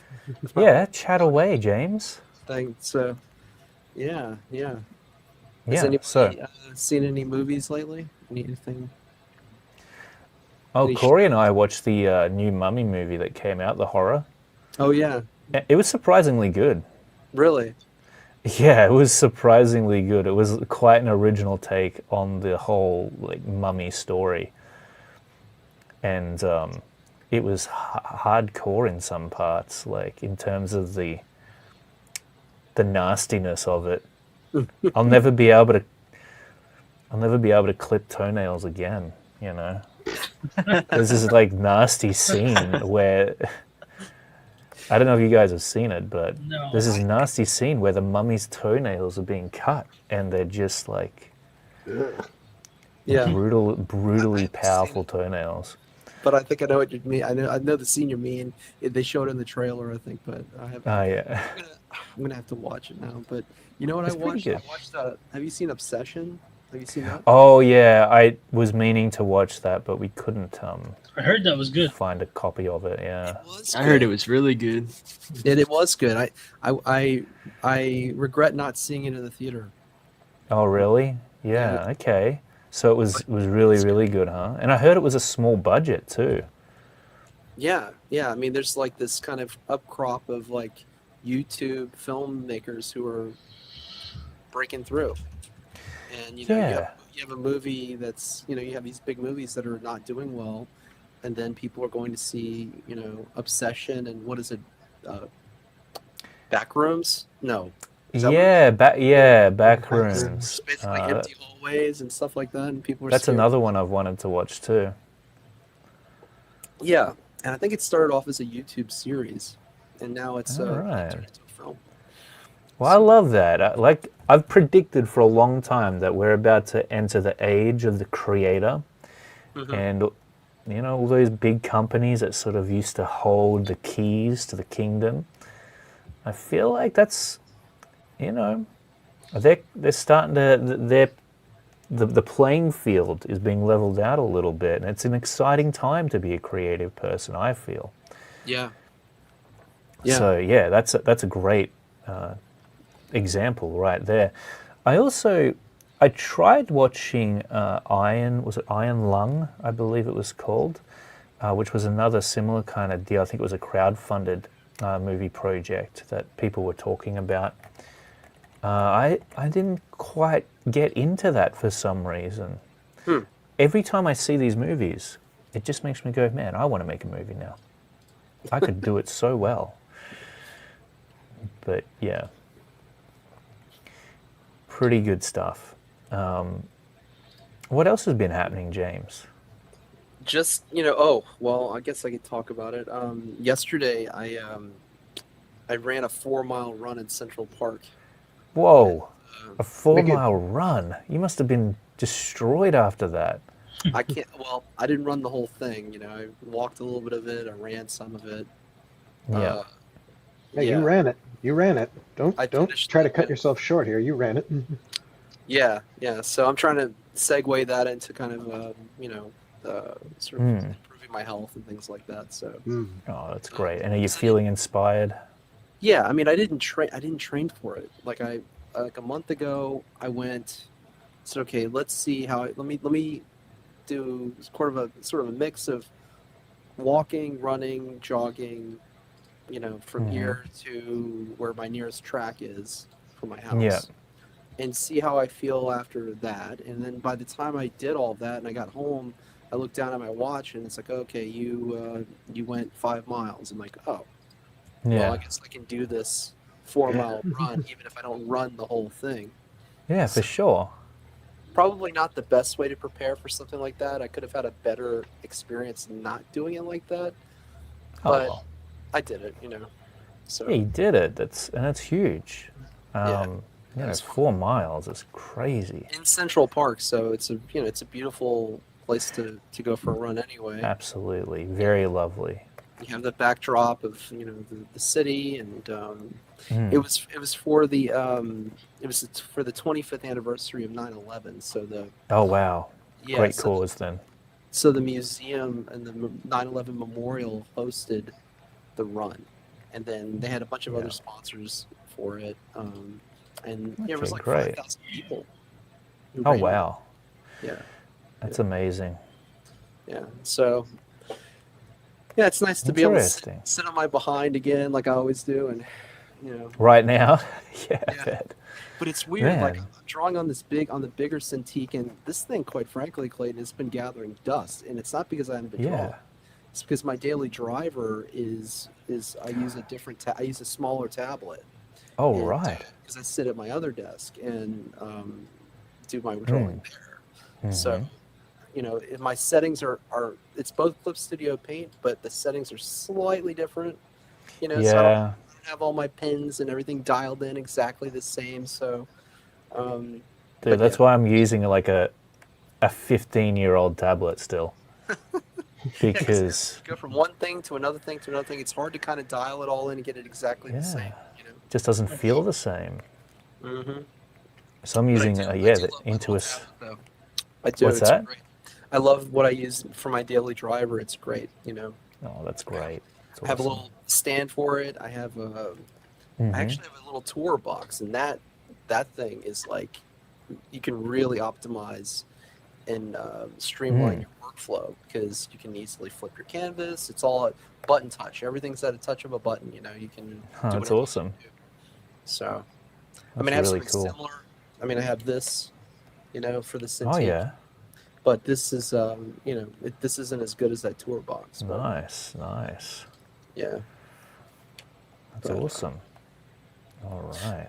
Well, what about TV, huh? Have you any shows you've seen lately? Or? Yeah, Corey and I just started watching a cop show called Southland. You guys heard of that? I heard of Who's that. in that? I heard about it. Who's in it? It's Australian. It's an Australian show, right? I think it's American. Yeah. Really? It's American, and it's from a little while ago, actually. Oh, okay. Um, I'm getting mixed up with something else I saw then, or heard about. yeah, you might have. But yeah, there's some good Aussie stuff that I've seen recently too. I forget, but I feel like I've seen some good Aussie stuff come out. Okay. Yeah. Oh yeah, one with Ewan McGregor actually, funnily enough. But sorry, I mean that's just I don't remember the name. So Oh, you know what I'm thinking about? The what's his name? The guy who is like the lead in the show Vikings. Oh yeah, he's cool. So he's Australian, right? That He actor. is, yeah. He's Australian, and he's like, he was in the show also, Raised by Wolves, that only had like 2 seasons. It was on HBO, and it was like a strange like atheist versus like Oh wow. religious zealots, and there's AI and all kinds of weird stuff. But That sounds interesting. it was, and it got cut short, and it started going in some really strange directions. And what's strange about it is that actor, he went on to do the Dune series, where it's basically about the witches, the Bene Gesserits, and not the main storyline. It's like Wait, really? There's a Dune series now with him in it. with him in it, and he plays basically the same characters as he does in this Ridley Scott show, Raised by Wolves. Oh wow. It's strange. Like he even has the same haircut. It's like he's wearing like the same clothes. It's like, well, what's Damn. going on here? Cool. I guess someone saw Raised by Wolves and was like, okay, this guy's perfect for the character we want. Yeah. But no, he has like a cop show, and it's in Australia. And I thought that's what you were talking about. Oh yeah, he does. Yeah, you're right about that. But it's not the same one. It's not Southland. That's a different. No. Yeah. Yeah. But yeah, good thinking though. The viewing audience, maybe I could find the actor's name so people can go look him up. Yeah, he's cool. I like that guy. And I like the Vikings a lot too. I actually had him down. I have him for a couple of references. Travis Fimmel, that's his name. Yeah. Travis Fimmel, huh? Yeah, I thought he could look like a Cajun guy, so I'm like, he could be a Cajun. So. Yeah, for sure. But yeah. Have you seen Widow's Bay? Have you seen that show? Widow's Bay? No, I haven't. Okay, yeah. So it's sort of like a haunted house / ghost show where it's like cool. That's off the coast of Maine, and it's so they have it's like Monster of the Week. Oh, nice episodes. So like there's like a sea hag. There's like what's it called again? Widow's Bay. Nice. Good. And then there's like a lore, and you're trying to figure out, well, why is the island the way it is? Why is it cursed? Why is it messed up? Yeah, Great. It's like the show starts off, and there's a guy. He's like kind of like the local expert on all the folklore and everything, and he's like, the fog's coming in. Sound the foghorn, salt, and then there's a mayor, and the mayor like wants to bring tourism in, and there's like a writer for the New York Times. He's there. He's like, no, you cannot sound the horn. I'm trying to get people to come here in tourism. You're gonna scare them away, Is it like a comedy kind of, or? Yeah, it's like a dark comedy, but it's got horror aspects to it. So it's a really, it's got a great blend of everything. Like if you think about like some of the great John Carpenter stuff, like The cool. Fog and some other things. It's got that sort of like tongue-in-cheek humor to it. That's awesome. And you're trying to figure out. There's some certain mysteries that you try to figure out as you watch, and it got renewed for a second season. So. Oh, nice. Yeah. You must be stoked about that. Yeah, I think a lot of people are. It's a good show. Cool. I'll check it out. For some Emmys, I think. You say Devil's Bay? It's called. Widow's Bay. Widow's Bay. Cool. Okay, I'm going to check it out. I'm always looking for something good to watch. I haven't been sitting down to watch. I need a TV show to watch. Yeah, like for me, it did start a little slow on the first one, but if you get through the first one, you're hooked, and you're gonna want to watch all of them because you're gonna want to see the first one. Okay. Yeah, it's. Yeah, nice. All right, I'll definitely check that out then. All right, I'm seeing what you're doing, and I see the Silvestri, and I see the. Yeah. Yeah, it's funny how that just comes through naturally, right? Like, I'm just trying to get something semi-done here that's, looks remotely. Her face for sure, the way you have it, it evokes that Silvestri. It's got to be all those master studies. It's like the best compliment ever. Speaking of Mark Silvestri, just a little bit of show and tell. I picked this up. Oh, yeah. In this economy, I picked this up, the Art of Top Cow. Nice. Oh yeah, nice. Massive hardcover book of all of Mark Silvestri's artwork. Get that up for us just a second. That's perfect, dude. And what gorgeous. I love about it is it's got the rough work as well as the finished colored version, which is always very fun to see side by side. Absolutely. I'm completely out of room on my bookshelf. I'm out of room. I can't put a new book anywhere. I did get X-Men Elsewind though. I have that. So. Oh yeah. I read the first story in it. It's pretty good. John Byrne did a good job, So yeah, it's interesting. It's fun to see that come back, and see like the old X-Men. Yeah, for sure. I love old school anything really. Mm-hmm. It was interesting when I was at the comic shop. There were guys who would like pick it up off the shelf and they'd look at it and flip through it a little bit and put it back. And they wouldn't get it. It was already selling out. It's like, man, this thing's selling out. And I had a coupon for like, I get like a stamp, like a punch card. Like if I buy trade paperbacks or whatever. Oh, cool. Hardbacks. So I had like a free like $20 off. So I'm like, oh, well, I'm just gonna get this. So Oh, that's awesome. yeah. That's great. There's nothing like opening a new art book that you've just gotten. Yeah. And did you feel inspired, James? With that, not really. No. Oh, okay. I enjoyed it. You know, I like looking at it. You didn't feel inspired by that nice art? It's that old classic style. You know, it's Yeah, John gotcha. Byrne. You know, I'm not really I'm not. That's not modeling what you're after John after. Byrne, but I did get the book as like, well, this is kind of a historic thing that he's come back and done this, and it wasn't published directly through Marvel. It was like No, yeah. like Abrams or something like that. Marvel Arts. It's not a Marvel. Marvel didn't put the book out, but they Oh, had right. some kind of like, I guess, licensing arrangement so that he could do the book and put it out like that in a trade. Well, I don't know if they have trade paperbacks yet, but I think it's only hardcover right now. But I think he had loose issues that he did a couple years ago for this. Yeah. That maybe only a few people had access to or could buy, you know. But now it's get on Amazon now. This hardcover. That's awesome. No, I've been trying to just focus on like, you know, really.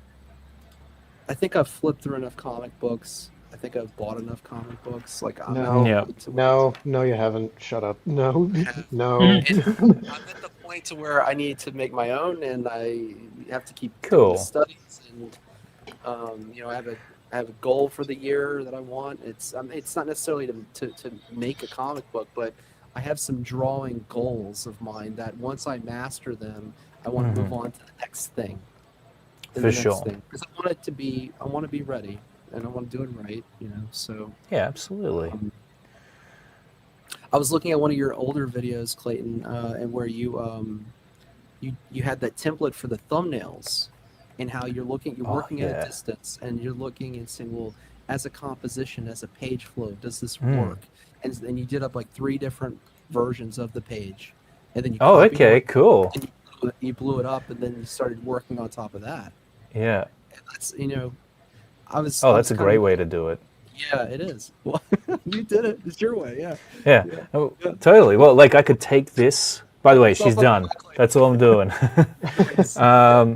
But I could take her now, and I could sort of create another layer over the top and rejig her. Although these days, I guess I sort of. You could tighten it and do anything. Yeah, I'll tighten it first before I get to that stage, and. Yeah. But yeah, you know, it's cool. I like her. She's good. I did something. Something. Like an Aphrodite 9, like a Aphrodite 9. Yeah, totally. Yeah. Yeah. I'll give this one. The character back. I don't know. I think they've tried to multiple times. Yeah. It'll never be the same if it's not drawn by David Finch, though, or Mark Silvestri. That's true. That's true. All right, let's take a look through your work, and then we're going to wrap this up. So we've got Conan. Spectacular there, James. Thanks. Absolutely aced it. You took that from a basic sketch through to a fully finished, fully formed figure. Very impressive. Oh, we got like Rex Mogi in here. I was almost going to email you, Rex, to see what's been happening with you. No, I was just sitting here being ignored. Oh, sorry about that. How long have you been there? Ignored. Not too long, thankfully. You're all good. Yeah. I actually have to run, so I'll leave the studio open for you guys to chill out in afterwards if you like. But I'll have to head out. But it's good to see you. I was worried about you. I haven't seen you around for a bit, and I feel like your drawings haven't been posted into the community for a while. Yeah, because I've been doing the commission stuff. Yeah. So I can't really post that. So yeah. But otherwise, it's been good. Good. Rex, I'm pleased to hear that. For that anthology too, right? That was something. Yeah. Have you gotten it yet? No, not yet. But where do you get it? Well, wasn't it on Kickstarter, and so they've closed it, and then. Well, Rex, she didn't want to. It was too expensive to have her copy sent, so she offered to have it sent to me, and I could show it on my channel. It was something like $245 US. That's so to get it shipped here. Shipping. Oh, that's brutal. Yeah. Yeah, you had no chance. So I was like trying to find James's email. Yeah, we'll definitely show Totally. it on the channel and For say, sure. hey, Rex Mogi, Yeah. wonderful work. All right. We've got Matt here. That's where crushing I it. left off with that guy. Nice. Yeah. This was the head sketch we started out with, right? Yep. Amazing. Look at that. Yep. Absolutely crushed it. I'm just going back through the pages and tweaking things that I didn't like the first time around. Awesome stuff, Matt. Love it. But I think I gotta head to bed. I actually gotta Yeah, I work. bet. Well, if you need to tap out now, that's totally okay. You do that because we're wrapping it up anyway. Alrighty then. But awesome Well, stuff. you all Very good night productive. or day or whatever it is. You too. Sounds good, Matt. You have a good one. Get some sleep. Okay, Giovanni, you've been working on another werewolf piece by the look of it. I figured, in honor of finishing my book, throw something Yes. together real fast. Wow, you did all that during this session? Yeah. Damn. That reminds me, congratulations. I saw your what do you call it on your Instagram? The The convention. table and everything. Oh, it looks so good. Thank you. I appreciate it. Awesome. And Yeah, it's congratulations, pretty mate. cool, too. Yeah. Yeah, I So can cool. normally go pretty fast with like doing the layouts and everything. But Layouts and rendering and everything down. down.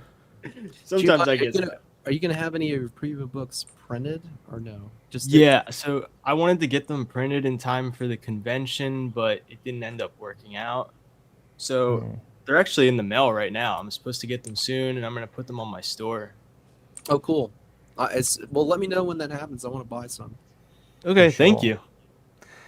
and Yeah, that way absolutely. I want to show people on my channel. This fellow student at the How to Draw Comics Academy and Yeah. cool werewolf. I'd buy book. some too, but the shipping. Yeah. Yeah, the shipping's Clayton's brutal. It's like, okay, this is how much does your package weigh? It weighs a feather. That'll be $200. Yeah, that's Yeah. where we're at right now. It's insane. It's absolutely insane. Yeah, I remember when I bought Yeah. like Kozor from you, Clayton. Wasn't the shipping like at least over $20? Yeah, I know, right, for a comic book. But it's And worse now, probably. it's probably way worse now. I think that there was some creators in Australia having a lot of trouble figuring that one out. It's a shame because, ideally, at least Australia and the US should be able to trade in a nice way that's cheap and easy, but unfortunately, it's just been really difficult to do that the last few years. It's been getting worse and worse. Do you think you're going to print in the U.S. at some point if you ever do another comic? Lee? Oh yeah, for sure. Maybe for like have Haunted Pizza or somebody do it for Oh, that's a no-brainer. I'd definitely do that. Probably, you. yeah. I think I was just messaging Corey the other day about like re-releasing Kozor or something like that. Because I was Oh, telling him really? how like I keep your black and white version that you sent me. Like it's Yeah. always behind me. Whenever I need inspiration, I just look at that book because it's Oh, amazing. no way. That's awesome. That's so cool. Yeah, I teased him the other day. I'm like, cool, Kozor 2, which is probably never going to happen. And he's like, don't be like that, man. I would love to see where you take the story. Yeah, me too. It's just, where it leaves off, it's like, wow, this I is know. happening. We got to make it happen. If shipping wasn't an issue, have you guys ever seen like the giant size, like big size comics? yeah. It would be awesome to see your like a line Treasury work edition. in one of those editions. It'd be so great. It really would be. Hopefully we'll revisit it and Borok as well. It's just that there's so many things that's to focus on. It is really difficult to actually just hone in on one thing. Yeah. But we'll get there, hopefully. I really want to. All right. Keith. And by the way, great job, Giovanni. Yeah. You are so much faster than me at drawing. It's crazy. Thank you. All right, Keith, you're smashing it. I've just been Still doing plodding more, away there. more drawing over the roughs of this page. I was making some changes over the Yeah. past like 20 minutes where obviously, like I'm drawing over this, but I realized these characters are having this argument over here across these panels, and this panel over here, down in this one, I noticed that we were looking at her from exactly the same angle as this panel over here. And I'm like, I don't like how repetitive that is, so I changed up the angle a bit. So now we're looking right at her in this one, and I'm like, okay, that also works because like if the argument's intensifying, we want the camera angle to get closer and closer and more straight on, more confrontational. So I'm gonna play with that. I think that works, and just try to make sure that it reads that like this confrontation's happening behind her a little bit, and then we see that he's throwing the glass, like not looking where he's throwing the glass, but then it hits her right in the back. That's a good catch you had, changing that panel up. Yeah. Yeah. Thank you. And hopefully the little tutorial helped you out today too, Keith. I hope you'll use that because I know this perspective stuff is an absolute pain for you. It's a pain for everybody. It really is. So yeah, awesome stuff though. Always keen to see where you'll be at by next week. Just plugging along. Yeah, and well, Rex, since you made it, you're working on this by the look of it. What is this? Just one of my characters from my Daydream comic. Which one? I figured I'd do it's Anaya. I just wanted to get a nice close up. She's the one from. Yeah, I probably shouldn't give you spoilers. Yeah, she's she's one of the characters. Yeah, yeah, it's okay. I'll forget the spoiler by the time it comes out anyway, so it's all good. And then it'll be a surprise. I'll be like, that character. It's just a nice fluff piece, I think. It'd be nice to have it sort of, because I kind of like when the artists do single page pretty things, but I think that's more of a manga thing. Yeah, no, for sure. You'll be right. I mean, the 90s had a lot of that. Yeah. Yeah, they'd have like double page spreads. They might have a few double page spreads. But this one's kind of... No, it's just an excuse for me to go detailed. Yeah. Because you can't really do it too much in the single ones, the little lines. Are you blowing off a bit of steam with this, Rex, having to work on the commissions? Yeah, it's nice to do something of my own. Are you missing that? How are you going with the commissions? Well, I've finished all the character designs, which was like 7 of them, so that's cool. Wow. Yeah, good. I'm happy. And it's like commissions plural. Yeah. Oh, no, There's it's multiple. singular, but it's just that there's lots in it. Yeah. Because it's a 10-page comic plus the 7 character design sheets, so... Awesome. Yeah. Congratulations. Yeah, thanks. I hope you're being paid for all that. Yeah, I should be. Should be. Classic. I feel like that's something a lot of artists say. Hopefully I'll be paid for this. Kind of. Whenever I do commissions, I always try and get it like half up front or something up front. It is good to get that, but Oh, always half up front. Yeah. yeah. Got to be your own businessman, right? I mean, Yeah. But everything's I'm learning. Exactly, it's learning. It's a Worst learning case scenario, experience. I just post it all onto my Instagram channel. That was a Worst case part. scenario. Yeah. It's not That like was I a didn't part- learn stuff from it. That was a key plot point in Horrible Bosses. Always get half up front. Oh yeah, Yeah. for sure. Because what is But it? Rex has a good point as well, is that she can just post up what she's not paid for, right? Yeah. If the money isn't in my account by tonight, it's all going online. Yeah, It's going on YouTube, damn it. totally.